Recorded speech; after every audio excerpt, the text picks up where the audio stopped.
விவசாயிகளுக்கு தேர்தல் அறிக்கையிலே அறிவித்தபடி முழுமையாக செய்ய வேண்டும் என்று கோரிக்கை வைத்து இந்த ஆர்ப்பாட்டத்தை துவக்கியிருக்கிறோம். தமிழக அரசு தேர்தல் அறிக்கையில் கொடுத்த வாக்குறுதிப்படி கடன் முழுவதும் தள்ளுபடி செய். கடன் முழுவதும் தள்ளுபடி. விவசாய கடன் முழுவதும் தள்ளுபடி செய். தேர்தல் விவசாய கடன்களை தள்ளுபடி செய்.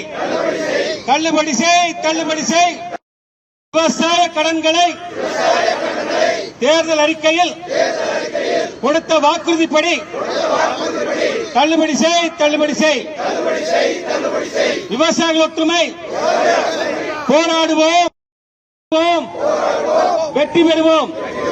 வெற்றி கிடைக்கும் வரை தமிழக விவசாயிகள் சங்கம் ஐயா நாராயணசாமி நாயுடு புகழ், ஐயா டாக்டர் சிவசாமி புகழ்.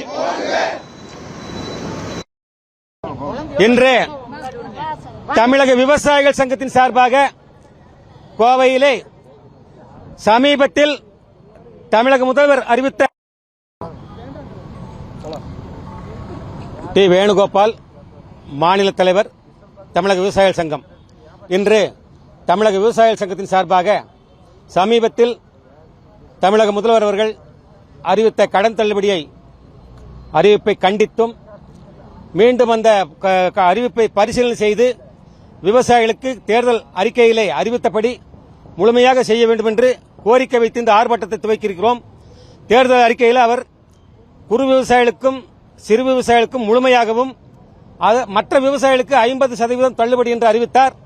ஆனால் இன்று 50,000 கடன் பெற்றவர்களுக்கு மட்டும் முழுமையாகவும் மற்ற விவசாயிகளுக்கு 5,000, 10,000, 20,000 இப்படி சொல்லியிருக்கிறாங்க. இந்த ஒரு சாதாரண குறு விவசாயி கூட 1 லட்சத்துக்கு குறைவாக கடன் எடுக்கல.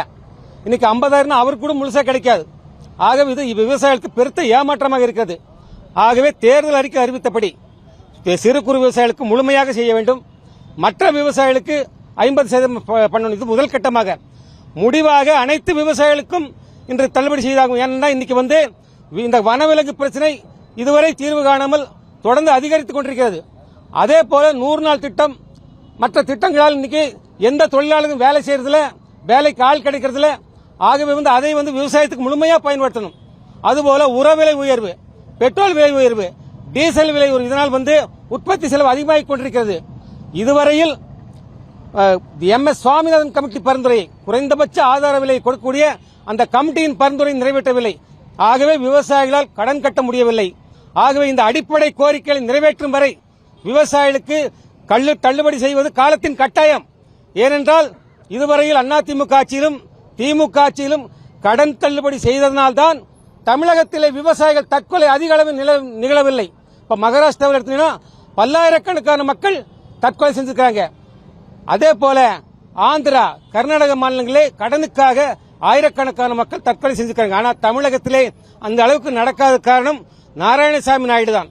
அவர் பிறந்து சங்கத்தை துவக்கி இந்த கரண்ட்டுக்காக போராடவில்லை என்றால் தமிழகத்திலே கடன் தள்ளுபடி நடந்திருக்காது. ஆகவே மற்ற ஆட்சியை போல தமிழக முதல்வர் விஜய் அவர்கள் தேர்தல் அறிக்கையில் சொன்னபடி கடன் தள்ளுபடி செய்ய வேண்டும் என்று இந்த ஆர்ப்பாட்டத்தின் வாயிலாக கேட்டுக்கொள்கிறோம்.